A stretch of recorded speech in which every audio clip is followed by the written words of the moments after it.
Ladies and gentlemen, welcome back to Coach's Corner. I'm Jeffrey David Hartford, your host and the coach. That's the conduit of optimism, altruism, consciousness, and health.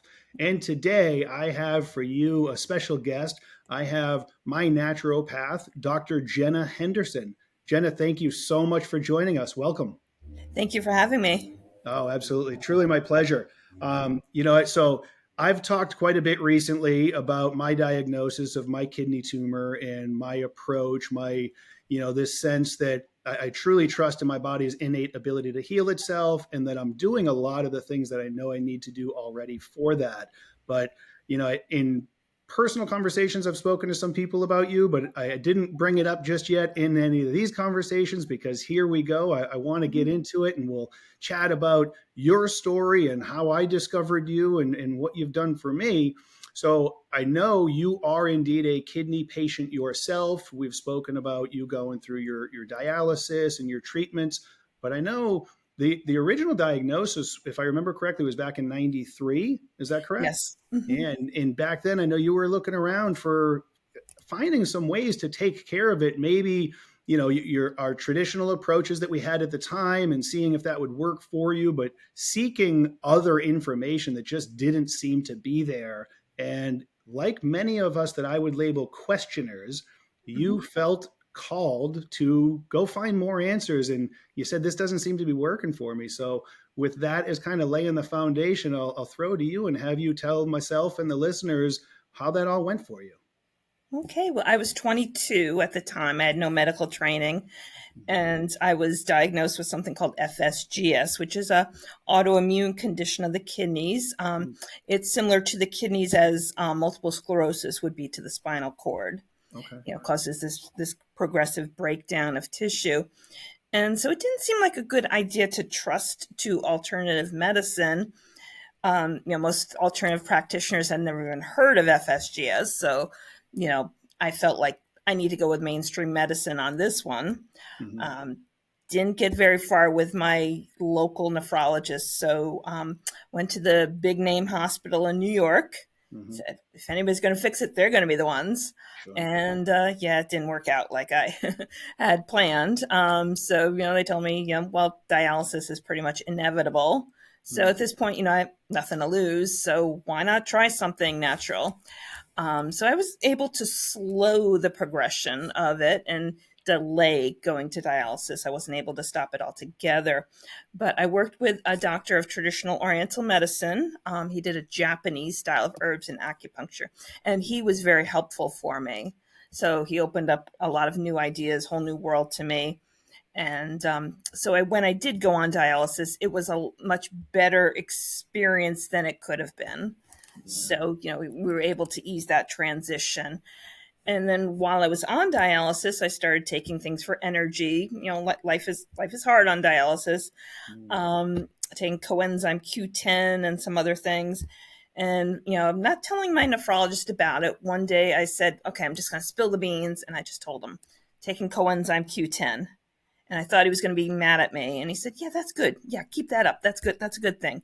And I said, you know it's good. So why don't you tell all the patients to take it? You're in a dialysis clinic. You're seeing some pretty bad things. People in much worse conditions than me. And then all of a sudden the wall came down. He didn't want to talk anymore.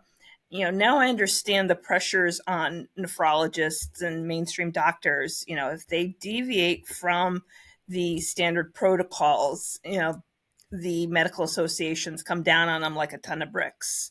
So I understand their hesitancy. So some of them are interested. A lot of them are just not that particularly curious about it. They've got their paradigm. They're go through medical school with a curriculum that's set by the pharmaceutical companies, and they're just not that curious about alternatives. So but I said, well, if this is helping me, what would it take to make alternative medicine available for kidney patients on a wider scale? So, I thought about that. Naturopathic medicine seemed the best way to go. We're the only profession that gets both training in pharmacology, prescription drugs, and herbal medicine. So, when you have serious kidney issues, you need a foot in the door in mainstream medicine. You can't do it all naturally, especially when it gets to the point of dialysis. But yeah, you can bring these two worlds together and, take the best of alternative medicine and really make a big difference in your quality of life.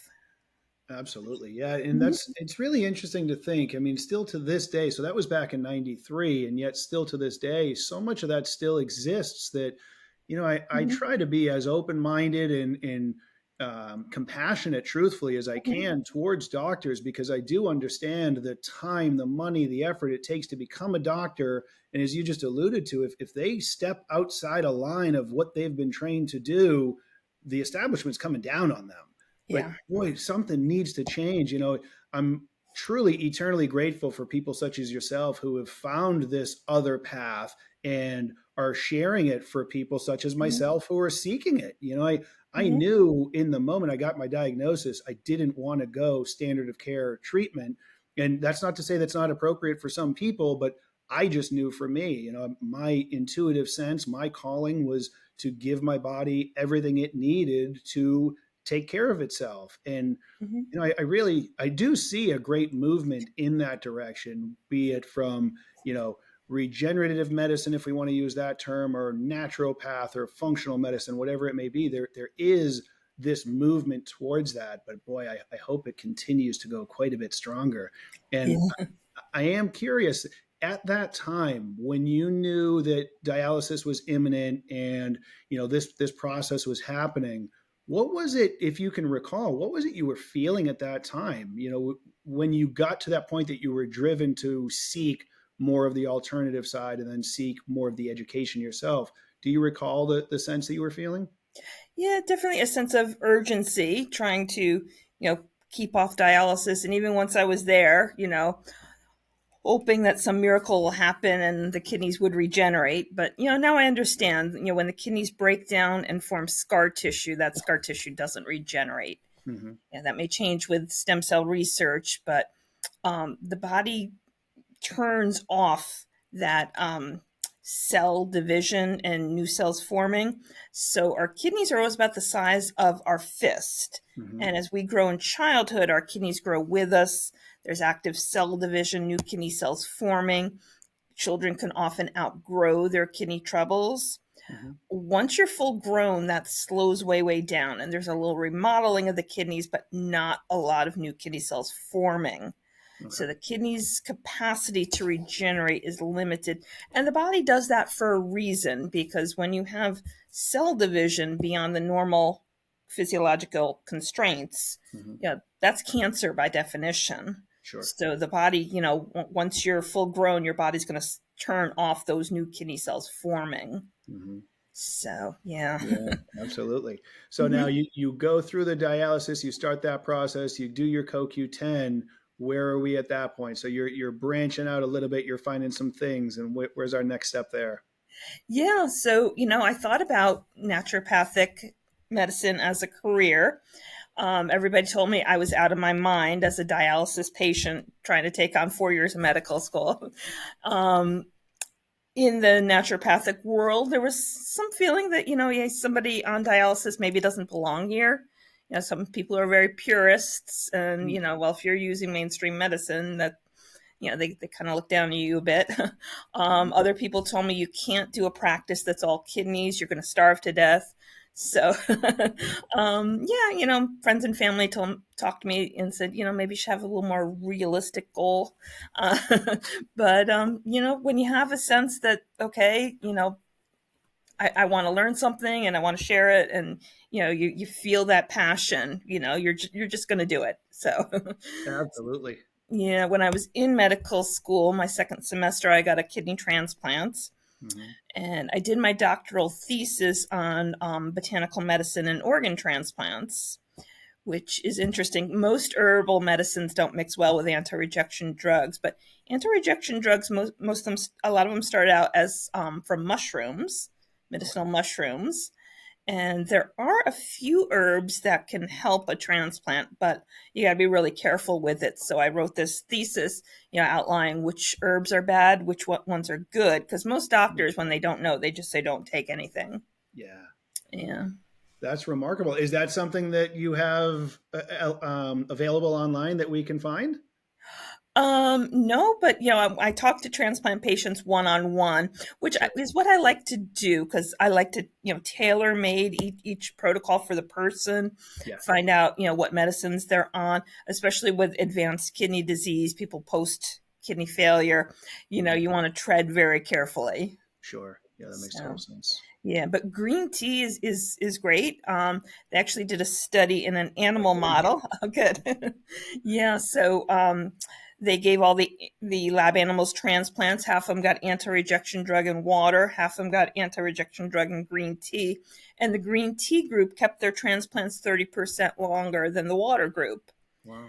So, a lot of times they say, "Oh, green tea's not good," but actually the evidence is it is good post transplant. Yeah, excellent. That's great. So, yeah. Okay. So at that point, when you're going to school, I'm really grateful to hear, there's something to be said for sticking kind of to your guns, if you will, and Mhm. following your gut. You're being told by everybody, and I'm sure they were looking out for your best interest. They really cared about you, but, Mhm. you can't be going to school while you're on dialysis. And that's an interesting dynamic I hadn't heard yet of your story, that in naturopathic school, you're kind of stuck in the middle. You're trying to find this alternative approach, but even within the circle of that alternative approach, you're being shunned by some people because you have one foot in the door of allopathic medicine as well. That's a whole Mhm. nother element there that, good for you to stick to it and Yeah. pursue this career in specializing just in kidneys, which, Mhm. I mean, listen, when there's 8 billion people on the planet, and now, thank God, we've got the technology that we do, that you can be treating people remotely and virtually as you do.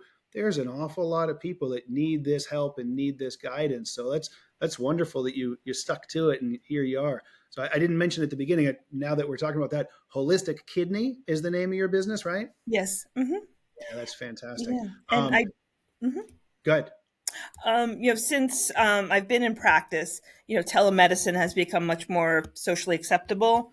Hmm. But kidneys lend themselves well to telemedicine because what's in your history and your labs is going to be much more telling than a physical hands-on exam. Okay. So, Interesting. That's great. mhm.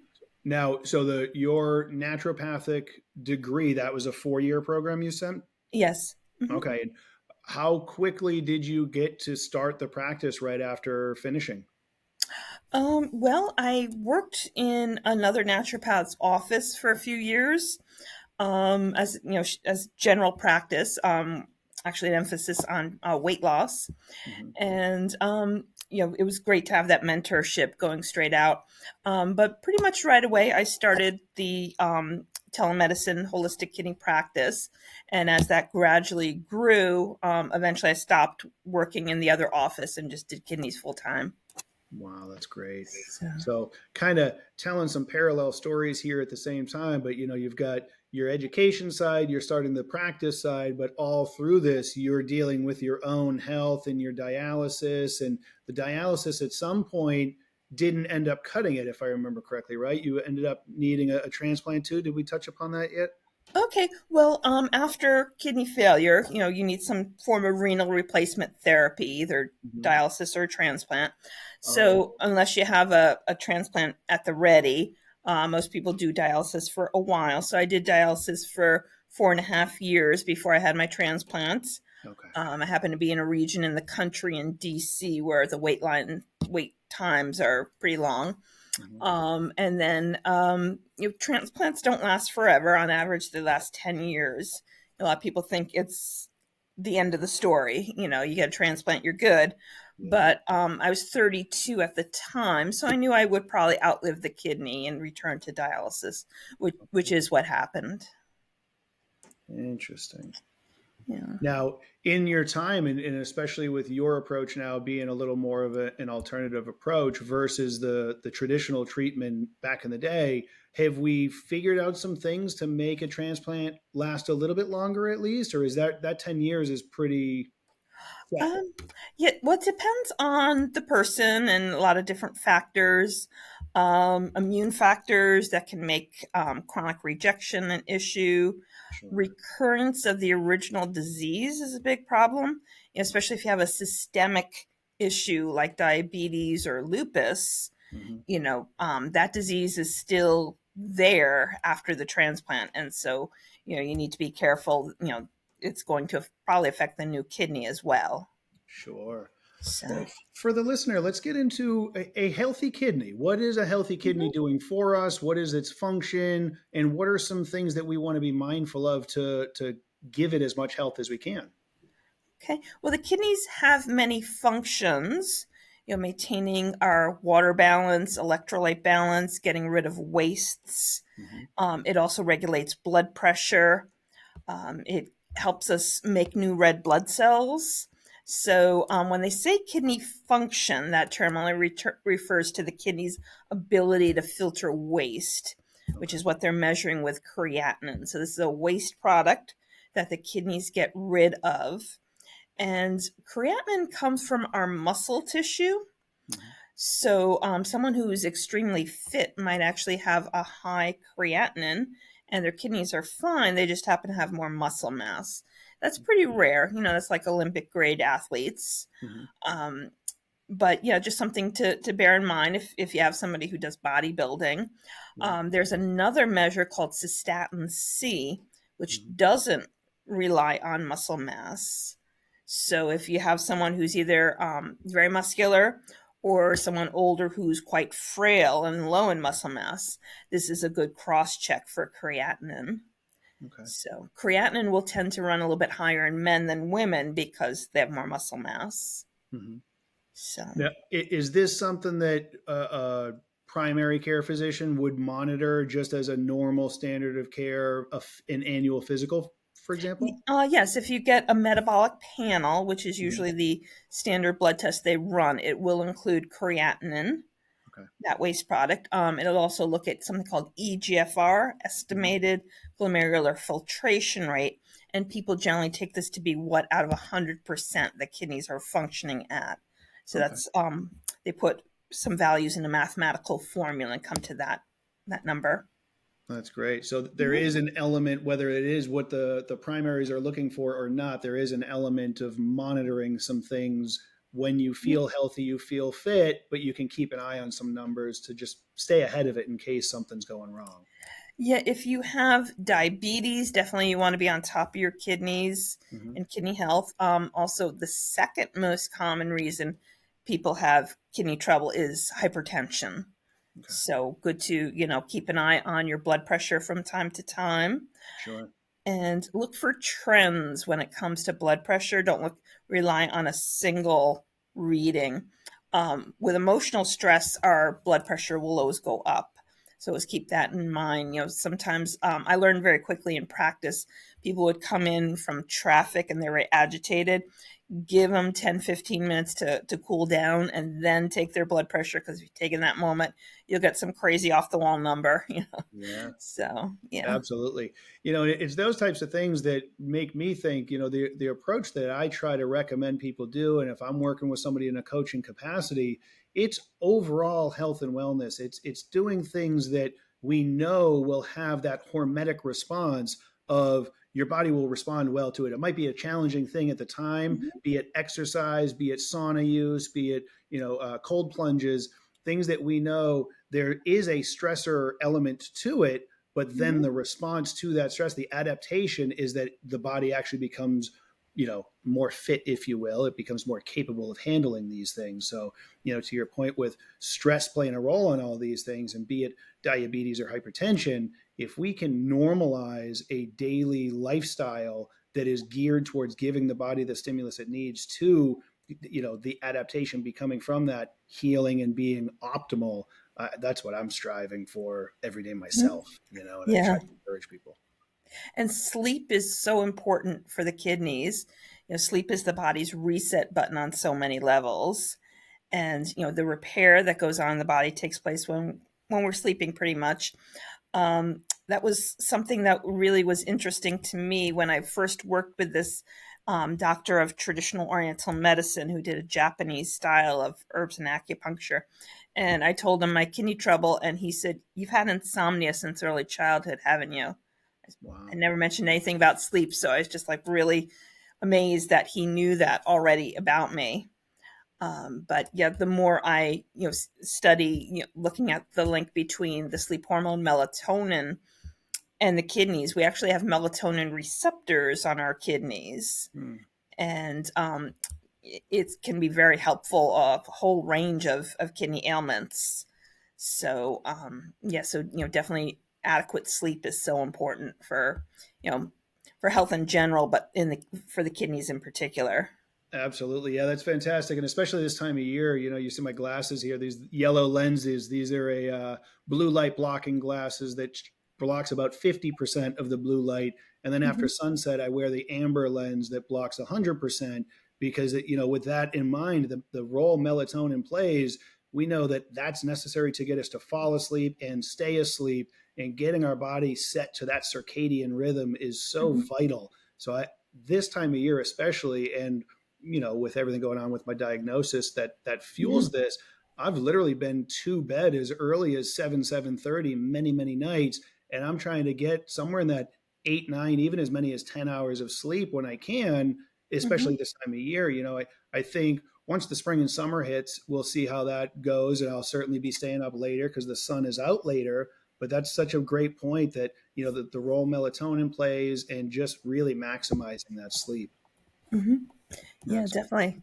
And adequate water is important for the kidneys. In general, I look at what's going out rather than an absolute number coming in. Mhm. So, it's good to drink enough so you urinate about 8 to 10 times a day. Mhm. So, if you're putting water in, nothing comes out. You're dehydrated on a cellular level. You're holding onto that water. If you drink so much, you urinate every hour. That's too much. You're going to be losing too many minerals. So, Mhm. good to urinate about once every 2 to 3 hours during your waking hours. And, there are few exceptions. People with congestive heart failure, you don't want that fluid overload. People who are on dialysis who no longer make urine, you know, Mhm. they too can get overloaded with fluid. Or if for some reason your blood sodium is low, which we see in a few conditions, more water will actually dilute that, and that could be a problem. So, but for the most part, more water is usually good for most people. Mhm. When they measure your kidney function, they're seeing how much of this waste product creatinine is in your bloodstream. And they measure this for a specific volume unit of blood. So if you're dehydrated, the creatinine is going to be more concentrated, you get a higher number. Mhm. So, especially with older people, because they lose their sense of thirst, a lot of times I just improve their hydration and their kidney numbers, will start to look a lot better. Yeah, that's great. That makes me think too. I've really been doing a lot of digging recently into more of the quantum biology and the role that the sunlight plays and the foods that we eat and the quality of water. And it makes me think of the deuterium that's in the water. Is that something you get into on the naturopathic side? Um, well, actually, I've been more concerned directly with fluoride in the water because Yeah, that's detrimental for the kidneys. So, makes total if sense. people have filtration systems in their home that handles fluoride, that's good. And then I give them some list of some bottled waters that are, I know are good. Mhm. And, try to get the ones in glass. Try to do glass as much as you can to avoid, we have so many microplastics, that we're exposed to. So, Yeah. yeah, more we get back to better packaging, the better. So the quality of our food, how it's processed, what it's packaged in, the whole picture, everything comes together. Absolutely So, right. mhm. Yeah, and it's hard. I mean, I shop around quite a bit. I'm very concerned with the quality of water, and I'll pay a premium for it. I have no problem with that. But I actually just placed an order recently, and I specifically typed in glass bottles. And when I ordered it, I was all excited, and when it came in, they're all in plastic still. I said, Ugh. man, it's a it's a challenge, Yeah, it is. trying to really find more of the cold, where the water is coming from, spring water from a colder environment, so it's further away from the equator, all those different things. But yeah, it's finding it in Mhm. glass has proven to be a little bit of a challenge, but I'm trying. Yeah. Yeah. I'm with Okay, you for good. sure. Yeah. Now, I know you work with patients literally all over the world by doing the telehealth. Is Mhm. there, I mean, I understand being that I was fortunate enough to be one relatively recently. You're still taking on patients and you're still working with people on a pretty regular basis? Yeah. Yeah. Practice is definitely busy. You know, Awesome. a little downtime for the holidays, but yeah. I get patients from all over.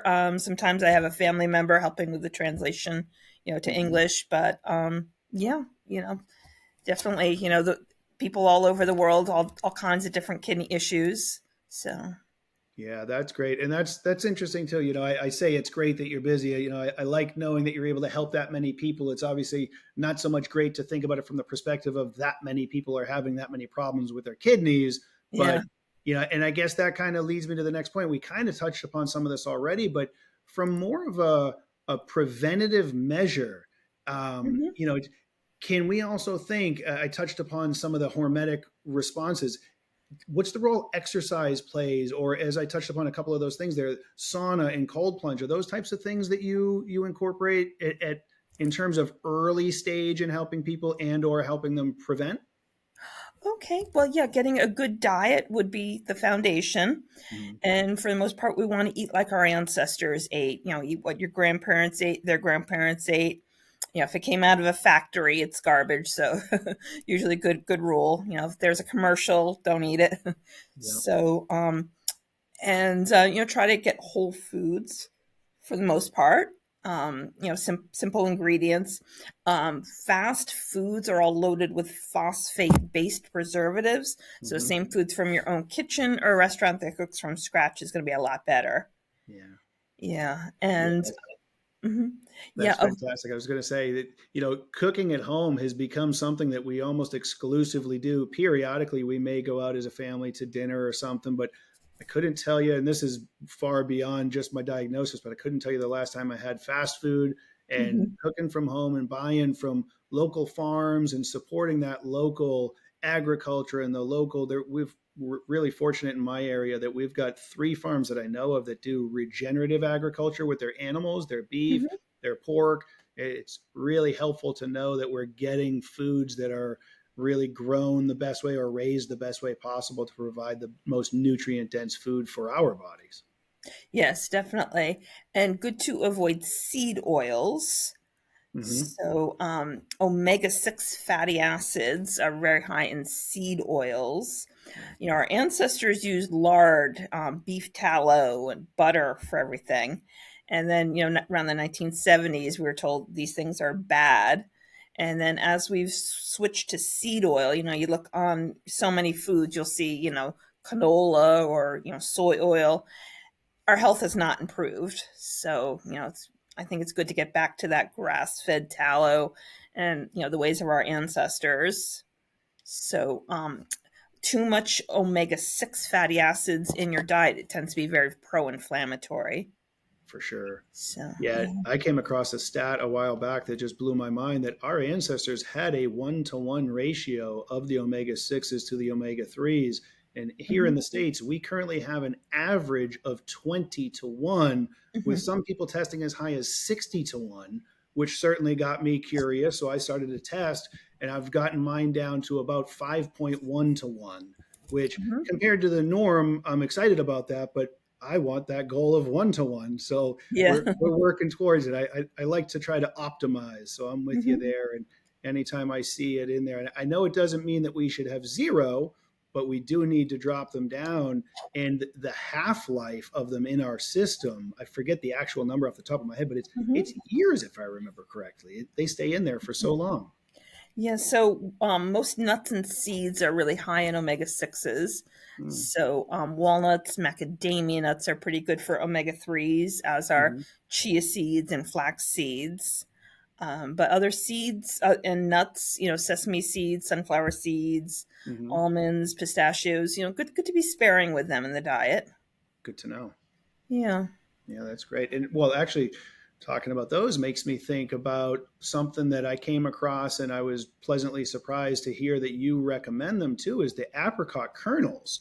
And Hmm. what is it within there that we know can really help with our just our overall health? But I know the book, I believe it was called A World Without Cancer by G. Edward Griffin. He talked a Hmm. lot about it, and I'll throw to you there to hear it from you. Yeah, so latril, also called B17, Mhm. it's in apricot seeds. It used to be very abundant in our food supply, but as we've done more engineering of seeds, we've Mhm. changed the seeds that we use. Foods today just doesn't they don't make latril like they did 100 years ago. Mm. So it's something, if you want it, you really need to seek it out. But it is very potent anti-cancer agent.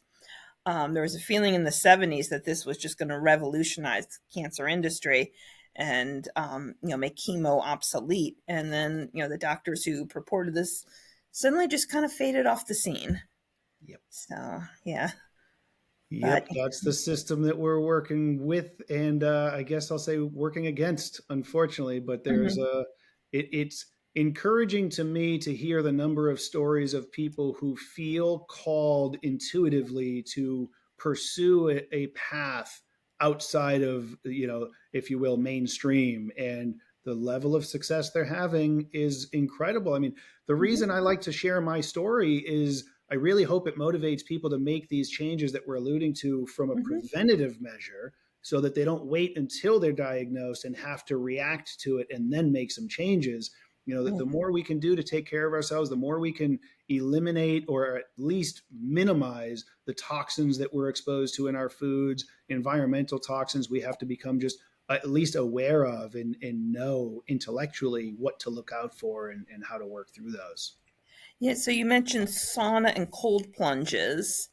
So skin detox is very helpful for kidneys. The uremic waste toxins that we get rid of through our kidneys, we also get rid of through our skin. Mm. And we see that relationship between skin and kidneys in people who get third-degree burns over large portions of their body. They often get kidney failure. What was once eliminated through their skin, now the kidneys pick up the extra workload and the kidneys get overwhelmed. Wow. If you're ever around homeless people, the first thing you tend to notice is that they smell like urine. It's Mm. not that they're soiling themselves, but the uremia that comes through their skin every day, they don't have a chance to take off in a shower. Wow. Okay. So yeah, kind of sad, off-putting. Yeah. In Germany, they did an interesting study. They took stage 4 kidney disease patients and had them sweat into towels, then sent the towels off for chemical analysis. Then they did the same thing to people with healthy kidneys and did a comparison.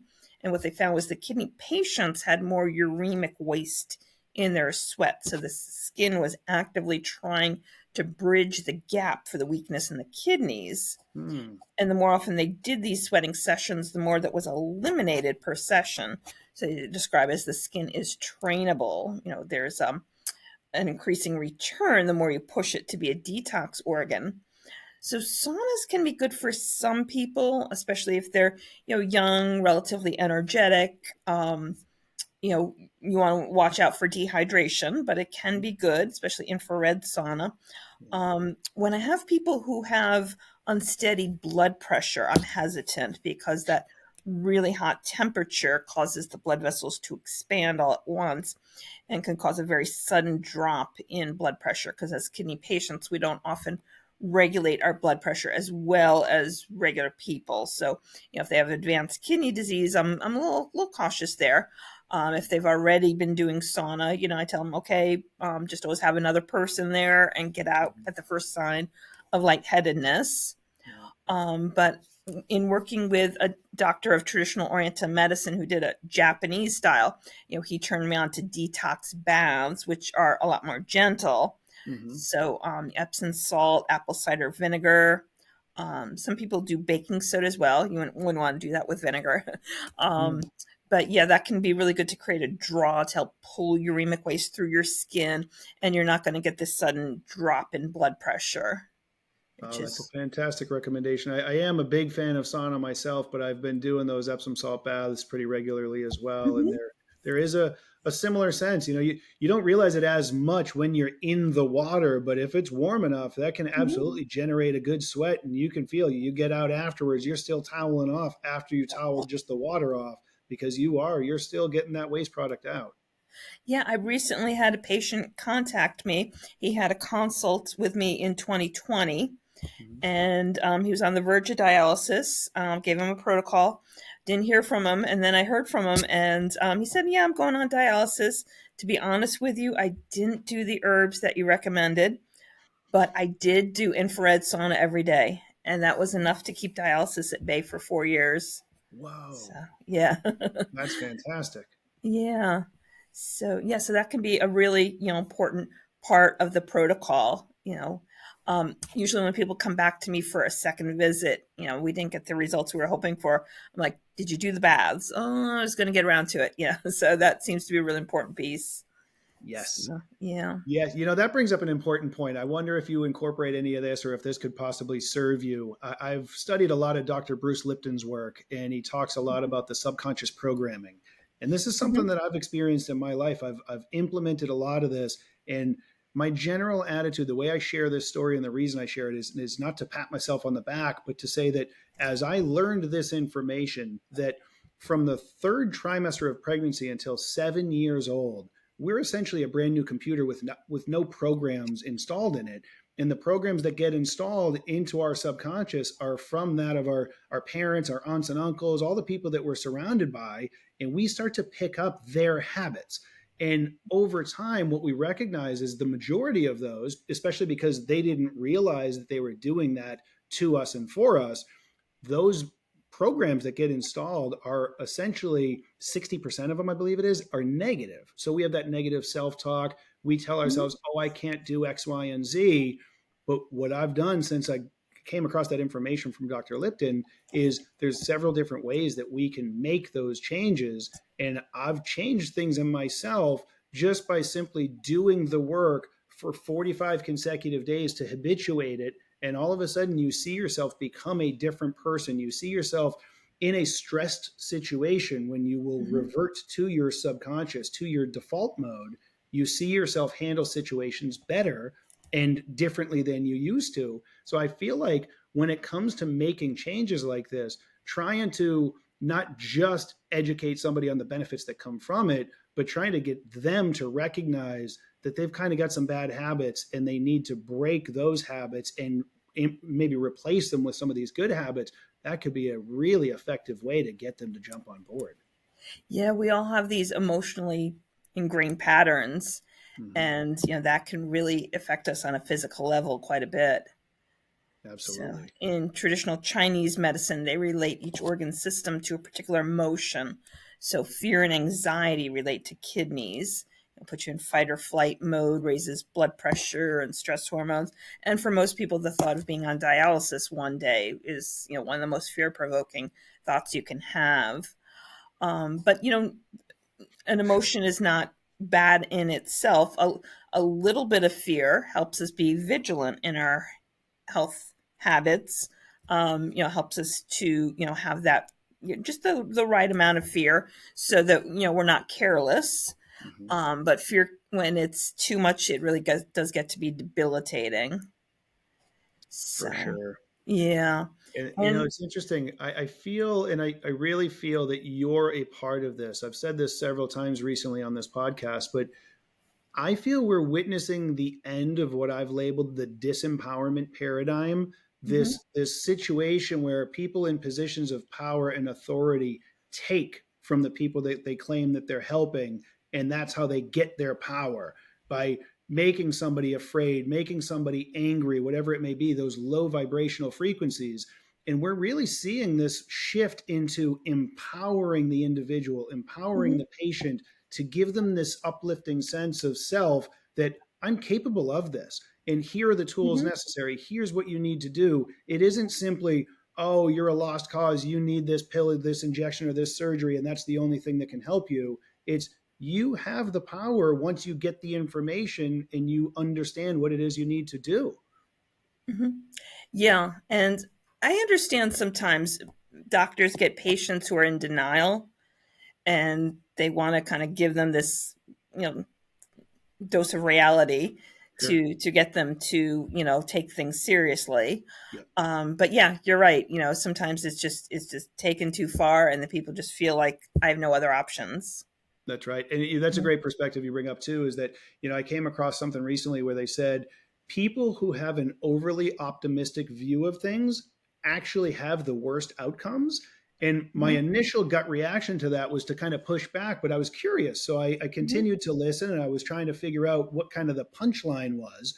And the Mhm. reality is it was kind of what you alluded to, that they were faking it, if you will. It's kind of the fake it till you make it thing of, oh Mhm. no, I'm going to be fine, and it's a case of denial and a case of they were only trying to tell themselves that they think they'll be okay, but they didn't actually believe it.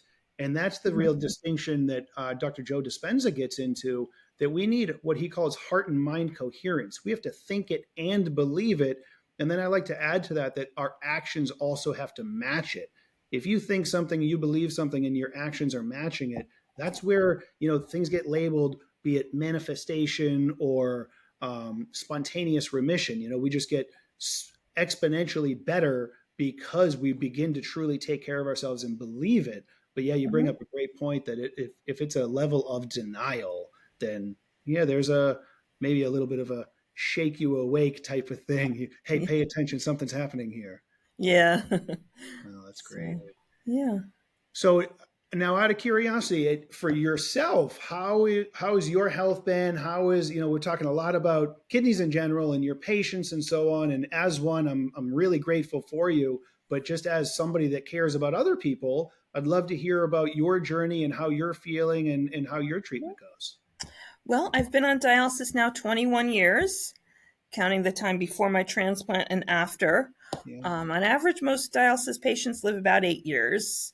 Wow. So it's a constant vigilance, and always kind of trying to improve my protocol, do things a little bit better. Yeah.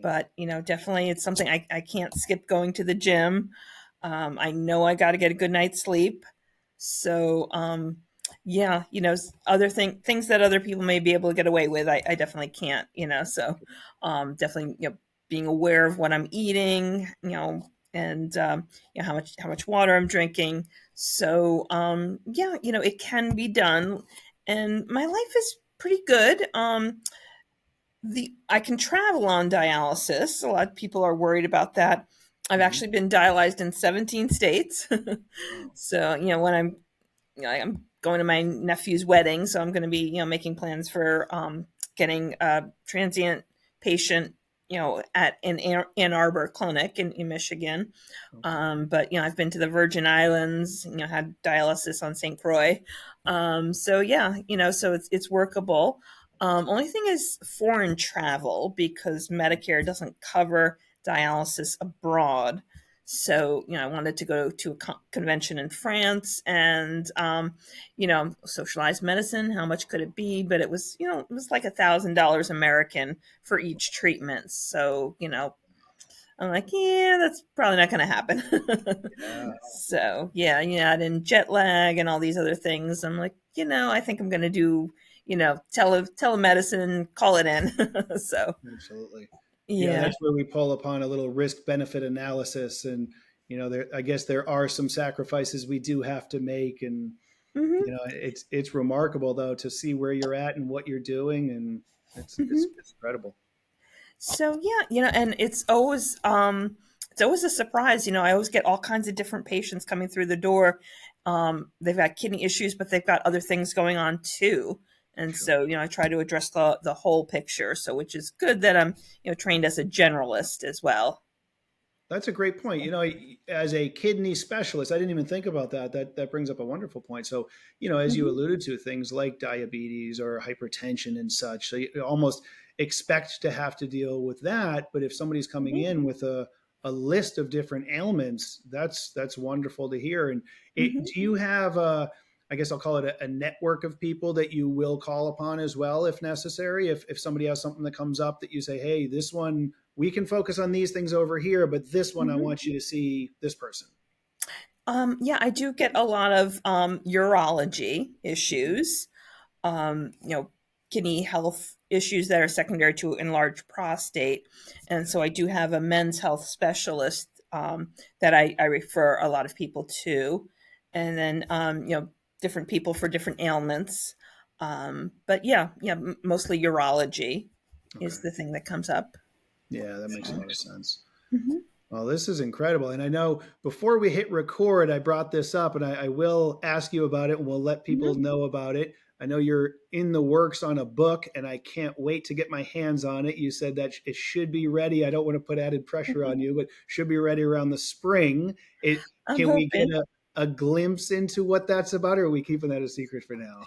Okay, well, it's going to be 16 chapters. Each chapter a different kidney issue. So I have, diabetic nephropathy, hypertension, polycystic kidney disease, kidney cancer, nephrotic syndrome, age-related kidney decline. So each chapter is something very specific.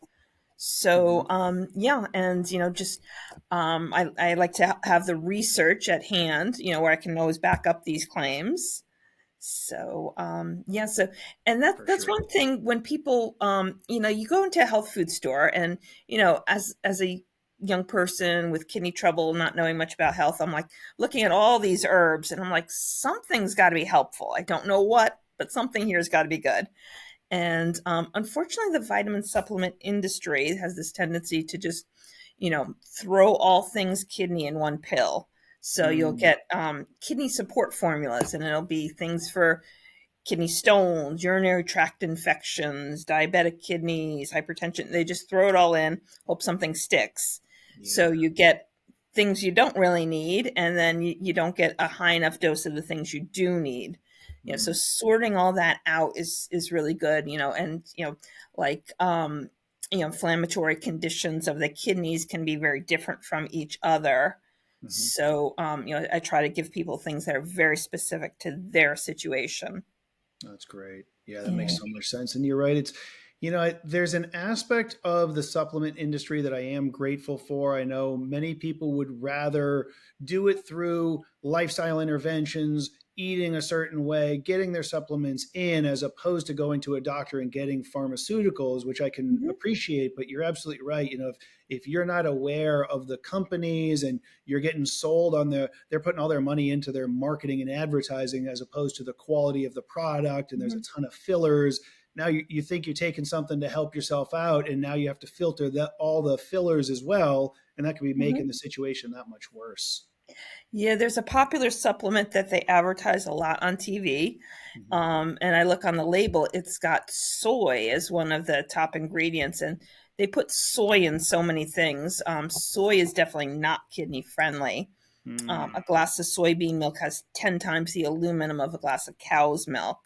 Wow. So, yeah, and it has phytates, phosphorus compounds, especially the unfermented soy like tofu and soy milk, really not good for the kidneys. But it's also a plant estrogen. And, these days when men are having, much lower sperm counts, much lower testosterone than their grandfathers, why are they trying to give us all these feminizing hormones? So, Yeah, yeah, definitely good for men to especially avoid soy. absolutely. Yeah, that's a heavy one. I've heard a lot of the claims about that. I haven't done a ton of digging into it myself. I don't Mhm. happen to ingest a lot of soy anyway, and I did Mhm. years ago try to go a stretch of time. What not try? I did it. Went a stretch of time without any red meat, just because of a lot of the reports that we've heard on red meat. But Mhm. as I looked into those studies after the fact, and I implemented it back in, and I feel exponentially better when I have red meat in my diet. Mhm. And at this point, as I alluded to before, I'm so fortunate that we've got a couple of local farms that do regenerative agriculture. So I'm eating grass fed, grass finished, regeneratively raised cows. that it's just the top quality we can possibly get. And so many of these studies, we have to learn how to look at the study and understand who funded it, what were they looking to show, Mhm. and what was the quality of, if it was a nutrition based study, what was the quality of food they were putting in there. If they just say too much protein is bad for you, but when you look at the shakes that they're using, it's these pre-mixed, poor quality, high fillers and all that, and they just blanketly label it as protein is a bad thing. You know, Mhm. it's that's one of the things that I really look to try to get to a lot of my audiences, the education necessary, again, to empower them, as I alluded to before. That's great. Yeah. I was a vegetarian from age 16 to 23, Mm-hmm. very idealistic about, animals and, just wanting to do the right thing. Sure. And I was cold all the time. Winters were brutal, very pale, feeling very weak. And people just kept telling me, that's your body detoxifying all that bad meat. Mm-hmm. And so I believed it for a long time, and then went back to eating meat, and boy, did I feel a lot better. Especially if your ancestors came from a part of the world where there was cold winters, they were not vegetarian. you That's know right. People from India have done that for many generations. It may work for them, but it doesn't work for everybody. Especially if you're a poor methylator, like you don't utilize B12 as easily as other people. There's at least 12 nutrients we just don't get an appreciable amount from plants. Yeah. People are usually good plant-based for about 3 months, and then those nutrient deficiencies start creeping up. You'll see like the collagen in the face starts to change. If you look on celebrities who say they're vegan, look at pictures of them now versus a couple years ago, you Sure. really do see that change, in Yeah. their collagen, especially around the eyes. That's Yeah. right. Yeah, I mean, it's in many cases it's rather exponential, and it's interesting when you do say, as you said, about 3 months or so. Typically, it seems the response they're having is to getting off of the standard American diet and eating all the processed garbage. Although you can be what we want to call quote unquote vegan or vegetarian and still be eating some garbage, you Yeah. know. But if you do make changes for the better in going in those directions, it seemingly has less to do with it being vegan or vegetarian, much more to do with eliminating the garbage. And Mhm. then, like you said, you get to that point that the deficiencies really start to shine through, and it's amazing. It's a hard one too, because as you alluded to, for you, when you made that decision, your heart was in the right place. You thought you were doing the right thing. So to try to Mhm. convince somebody to stop doing it, it's pretty much impossible.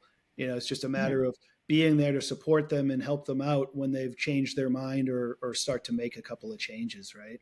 Yeah, at a certain point, I'm like, if I can accept my cat as a carnivore, why can't I accept myself as an omnivore? So, That's right. yeah. Absolutely.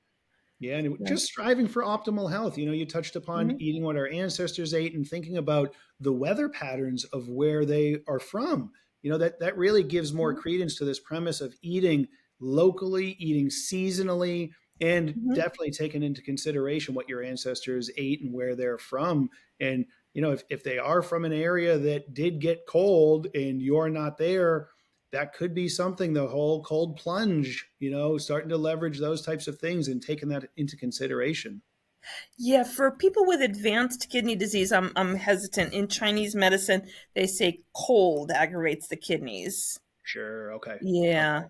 So, Yeah, for that's a young and healthy, yes. yeah. Yeah, I guess that's my the distinction here. Considering that we're talking specifically with you and being holistic kidney and that approach, great catch, and I accept that correction. We certainly Okay. we don't want to make blanket recommendations when we're considering that some of the people listening to this might be considering, hey, they're at a tough spot with their kidneys.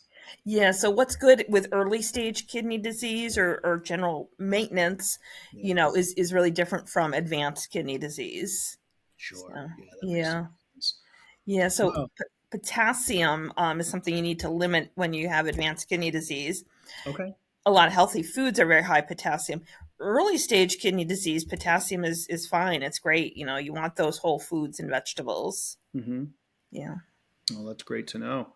Yeah, Hmm. there's always more to learn. That's for sure. That's why I Yeah. can't wait for that book to come out. Now, Mhm. I'll tell you. I mean, if you have more, I'll keep taking it. But I think you covered every question I could possibly think of, and then some. I'm Mhm. really grateful for this.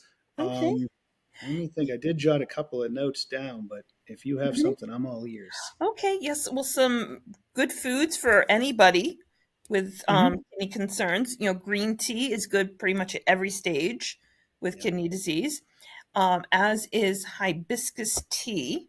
Hmm. So, bright red tea. A lot of people like it iced. It kind of tastes like red Kool-Aid. I work with little kids. I have the mom use some Knox gelatin, make it like a red Jello dessert, so it's fun for them. Sure. um, Pomegranate is also good, Hmm.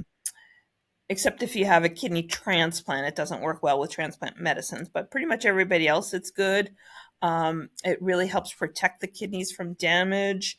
Hmm. And all of us get this buildup on the lining of the blood vessel walls, usually starting in our late teens, making the arteries more stiff and the space inside them more narrow. But people with kidney trouble tend to get an acceleration of this process. And pomegranate really helps get rid of that buildup inside the blood vessels. Excellent. Yeah, I had a cardiac calcium scan not too long ago where they see how much calcification, how much buildup there is in the blood vessels around the heart. Yeah. And dialysis patients are notorious for having very scarred, very clogged blood vessels that look horrible on a scan. So they were all bracing me for bad news, and everybody was shocked that my blood vessels were almost perfectly clear. That's So I great. attribute that to doing, pomegranate every day for Yep. years and years and years. So, okay, good. Yeah. So, That's great. And I'm sure amongst other things too. yeah, berries are good, cherries. Hmm. I know going gluten free is popular for a lot of people. I wonder if it's the glyphosate that we're spraying on the wheat more than the wheat itself, That's because, exactly my sense. yeah, because bread's been a staple in the human diet for a long time. Um, People go to Italy and the breads and pastas don't bother them. So, Right. but sourdough bread is especially good. It breaks down the phytates in the fermentation process. All those Okay. phosphorus compounds of sourdough bread is actually more kidney friendly than whole wheat. Yeah. And Mhm. specifically fermented sourdough, right? You're using the Mhm. starter and that whole thing. It's amazing if you look Mhm. at the ingredients list. If you're buying sourdough versus making it yourself, it's wild how they can label something sourdough, but you look through it and you're like, this is just sourdough in name. I'm really Right. fortunate. My wife came across that a couple of years ago now, I think, from a friend of ours. She gave us some of the starter, and my wife's using that regular basis. And I'm Mhm. not a big carb eater at all, but when she makes anything sourdough based, I'm partaking. It's great. Mhm. Oh, good. Great. Yeah. So, and yeah, as I mentioned, dairy products. Most people with European ancestry have the enzymes for dairy. Traditional foods of China and Japan don't have dairy. They don't have the enzymes typically. So, if your grandma had milk and cheese, her grandma had milk and cheese, chances are you're okay with it. Yeah. you know so yeah, protein products, dairy, meat, and then also vegetable proteins, chickpeas, black beans, lentils. Definitely you want to make sure you get enough protein because it is an essential nutrient. If you don't get enough protein, you get into this muscle wasting state that's very unhealthy. Yeah. If you have too much protein, though, that can stress your kidneys. Mhm. So, the longer I work with kidneys, the more I think just balance in all things is really important. Sure. Yeah, generally, good to eat this palm of your hand size, Mhm. portion size of protein. So it's proportionate to your body frame. Men have bigger hands than women, but they have more muscle mass to maintain. So, kind of works out proportionately. Sure. Yeah, that's great. Okay, great. Yeah, incredible. Like I said, I'm taking notes as you go, and some of this Mhm. is I'm familiar with it, but to continue to share this with people, this is absolutely wonderful. Now, for anybody that may be interested in working with you, how would they go about finding you? What's the best avenue? Email is good. Mhm. Info@holistickidney.com. Mhm. Um, or you can go holistickidney@gmail.com. Okay, And yeah, so that's usually the best way to get me. great. And yeah, I also have, some pages on social media. Mhm. People, find me on Facebook and other things. Oh, I good to know. post a lot of research articles on Facebook. So, Excellent. Yeah, people want me to give specific advice on Facebook, which I really can't without knowing your whole situation. But I just make references to studies so people know there's options. Absolutely. Yeah. Hmm. And what's your Facebook page? Holistic kidney. Excellent. Oh, Hmm. that's really good to know. I actually looked around quite a bit. I know I've got your website and I had plenty of information through that, but that's really good to know that you've got a Facebook page. I checked Instagram and a couple of the other different ones, and it's impossible these days to keep up with every new one coming up and Oh so many yeah. people doing it. And oh, by the way, take care of your own health and run your practice and stay on top of all that stuff. But that's wonderful to know you're on Facebook. I'll definitely be checking that out.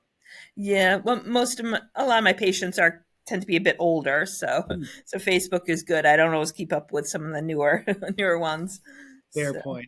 Well, yeah. I tell you what, so long as I have your blessing, what I can do is as I come across stuff on Facebook that I feel is worthy of sharing with people, I can share it on my Instagram and some of my other pages and try to encourage them to either go to your Facebook or at least get them your information somehow. Okay, great. Thank you. Oh, of course, of course. And I'll keep an eye out for when that book comes out. That's for sure. I'm really looking forward to it. And Mhm. yeah, I'm overwhelmed and I generally don't get very speechless, but you gave so much information here. I'm really grateful for it. And unless you have anything else you'd like to add, I feel like we covered it. I think we're good. Yeah. Awesome. Well, and if we think of something in the future and we realize we didn't get it all, we can always do a part two in the future. Sounds great. Thank All you. right. So, audience, thank you so much for sticking around. And thank you, Dr. Henderson, for being with us. And if you haven't yet, be sure to subscribe, like, comment, share, all that good stuff you're supposed to do here on the YouTube channel. And we'll see you next time.